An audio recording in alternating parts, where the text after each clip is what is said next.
शुक्रिया अदा करना चाहती हूँ।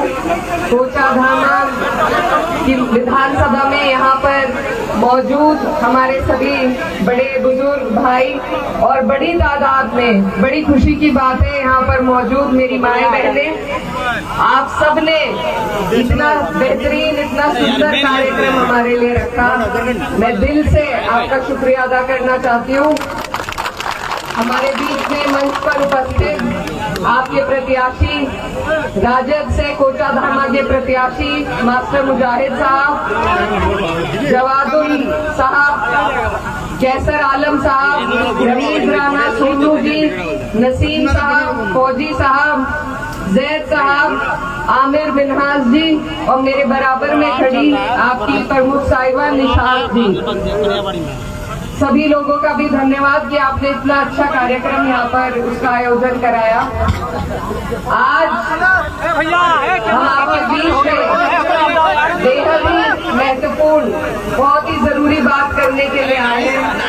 एक ऐसे मकसद की बात जो हम सबको अपने दिल तक उतारनी है कि आने वाली 11 तारीख को आपके यहाँ बिहार में जो चुनाव है वो कोई छोटा मोटा चुनाव नहीं है। इसमें पूरे देश की, पूरी दुनिया में कहना चाहती हूँ, पूरी देश की और खास तौर पर बिहार की दिशा और दशा तय करने का यह आपका चुनाव है। इस चुनाव से आप बिहार को ही नहीं बल्कि हमारे देश को भी एक नई दिशा देने का काम करेंगे। तो ये छोटा चुनाव नहीं है, ये बहुत बड़ा चुनाव है। सबकी आस, सबकी उम्मीदें आप लोगों से टिकी हुई है कि आप सही फैसला लेंगे। मैं उत्तर प्रदेश से आपके बीच चलकर आई हूँ और हमारे प्रदेश में जो हाल पिछले 10 साल से भाजपा सरकार ने बना रखा है, मैं उस सूरत हाल को आपके सामने बयां करने आई हूँ।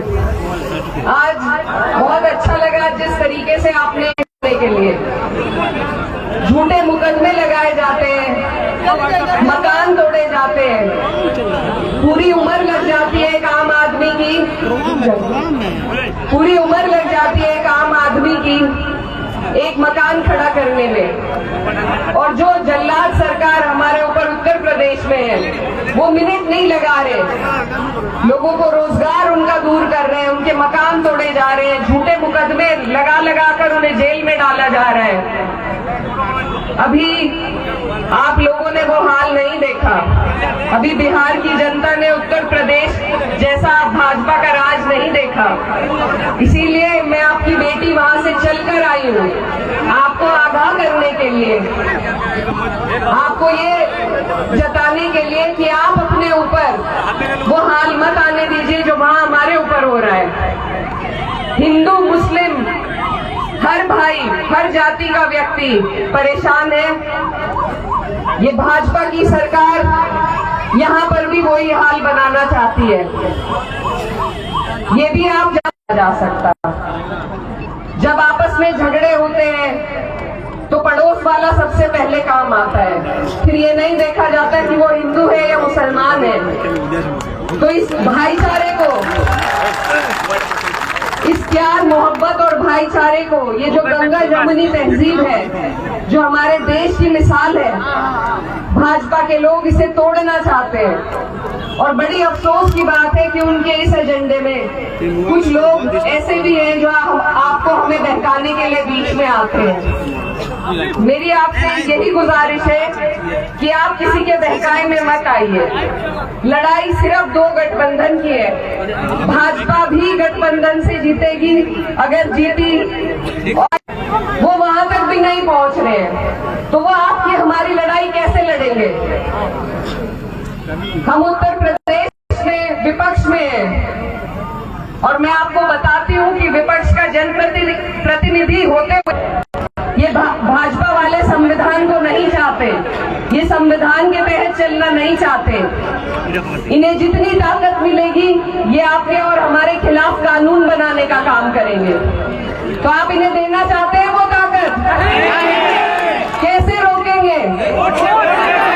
और कोई जरिया नहीं है। हमारे पास लाठी डंडे की लड़ाई नहीं हम कर सकते, हम सिर्फ वोट से अपना अधिकार ले सकते हैं। हम वोट से इन्हें मजबूर कर सकते हैं कि ये संविधान पे चले। और मैं आपको बताना चाहती हूँ कि अगर आपने भाजपा की सरकार यहाँ गिराई तो सेंटर में भी इनकी जड़ें आप हिलाने का काम करेंगे। तो इसीलिए मेरे बिहार के प्यारे भाइयों बहनों, आपके ऊपर बहुत बड़ी जिम्मेदारी है। पूरा देश आपकी तरफ देख रहा है एक आस से, एक उम्मीद से कि आप लोग हम सबके लिए, हम सबकी हिमायत में वो फैसला लेंगे जो बेहतर का होगा। आज आपको ये SIR के नाम पे आपके वोट काट रहे हैं, आपको घुसपैठी बताया जा रहा है। अगर यही दौर चलता रहा तो हम किसे किसे सबूत देंगे कि हम इसी देश के रहमान हैं, कि हमारे बड़े बुजुर्गों का खून इसी देश की मिट्टी में शामिल है। तो इस मामले को हमें यही रोकना होगा, इनको और इनकी जड़ें मजबूत नहीं करनी। जो और हमारे भाई लड़ रहे हैं उनसे भी हाथ जोड़कर माफी मांगे, क्योंकि आज जिस हादसे में हमारा देश है, हमें जरूरत है कि हम एक तरफ होकर सेक्युलरिज्म के लिए, संविधान के लिए वोट करें। आज अगर हम लोग, कोई भी नेता हो, सब सारी सीटों पे चुनाव लड़ना चाहते हैं, लेकिन सब बड़े नेताओं ने अपनी अना को बराबर में करके एक दूसरे से हाथ मिलाया है, ये गठबंधन बनाया है, ये आपके लिए बना है ताकि हम सब मिलकर इन फिरका परस्ती ताकतों को रोक सके। अगर आज हमने गठबंधन को मजबूती नहीं दी, गठबंधन को ये सीटें नहीं जिताई, बिहार नहीं जिताया, तो कल को जब भाजपा से आप और हम प्रताड़ित होंगे, हमारे पास कोई रास्ता नहीं बचेगा कहीं जाने का। तो ये बहुत गंभीर विषय है, बहुत जरूरी चुनाव है। आप लोग अपने भविष्य के लिए, अपनी बेहतराई के लिए, अपने आने वाले कल के लिए बेहतर चुने।